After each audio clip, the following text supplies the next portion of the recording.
Hi, this is Roger Nussbaum. Welcome to the big picture for election week. Very exciting stuff. Three things to go over this week. The election itself, talk a little bit about the portfolio this week, and a very funny comment that was left on the blog, I think on Thursday. Anyway, starting with the election, I'll be real quick. I'm not going to get into worrying about predictions, other than I don't think much will happen once the results are finally known and we move on. I will say I'm in quite a quandary about how to vote here in Arizona. We've got one of our senators is coming up for election. The incumbent apparently doesn't care about his constituents, and the guy running against him has apparently broken the law several times. So as you can imagine, I'm quite a pickle about what to do. Anyway, seriously, moving on with the portfolio, had a pretty good week this week. Energy, as you know, bounced back. Some consumer stuff did okay. Emerging markets had a pretty good week. So by and large, this was kind of a case where the things that I've been leaning toward for most of the time that I've had this blog really worked this week, and that's all good stuff. I guess I got a boost or a lift, if you will, by this business in Nigeria. Obviously, when it comes to pass that there is going to be no problem there this time around, that lift I got this week will either unwind or at the very least will neutralize somehow.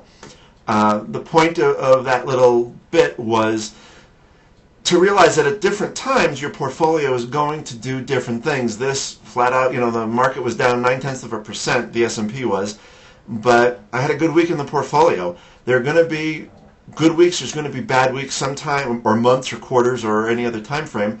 And the point is to not get too worked up. What was good this week may be bad next week. That is always an issue, but it points out the fact that if you focus on too narrow a time frame, you're going to kind of lose picture of the forest, so to speak, and that's kind of just something important to me, is to focus more on the longer term, because all the good weeks and bad weeks added together, that's your net result. That's what tells you if you get to where you need to be when you start drawing a paycheck off of that account. And then the last thing was this funny email. I put a post up, I believe it was on Thursday, but whatever day, it doesn't matter, about Bill McLaren, who's a technical analyst who's on CNBC Asia and CNBC Europe, and he's got the website that I linked to. I read his stuff regularly if I can't catch him when he's on the air. And so this comment, Roger, why waste your time on this useless drivel? Do you think your job, my job, is to predict short-term moves in the market? If so, I'd never let you manage a dime for me. Well, I don't think I manage a dime for him now, so I'm not sure I get that. This is a pretty funny comment. Clearly, this guy is not a fan of technical analysis, which is fine. How many technicians do you think there are that pay no heed to fundamental analysis? There's many ways to skin a cat. As far as what my job is, and it's good of him to tell me what my job should be, but as far as how I perceive my job, I spend an awful lot of time looking at an awful lot of things, and not that it's different from other portfolio managers, but that's the job, is to know what's going on in all sorts of things. I mean, for God's sakes, I pay attention to Norwegian economic data. That's my job, is to know what's going on. Further, when I meet with a client, which I do every so often, I don't have the gray hair and experience to look a client in the eye and say, I don't know what's going to happen with the market. I have no opinion. Clients want to know what's going to happen over the next couple of weeks, even if their focus should be longer term, or I should say if the goal of their portfolio is longer term, their short-term focus is, or their focus is shorter term. And for me to have no opinion, that would not instill confidence. So how does this relate to what you do managing your own portfolio? Well, I think it's pretty important.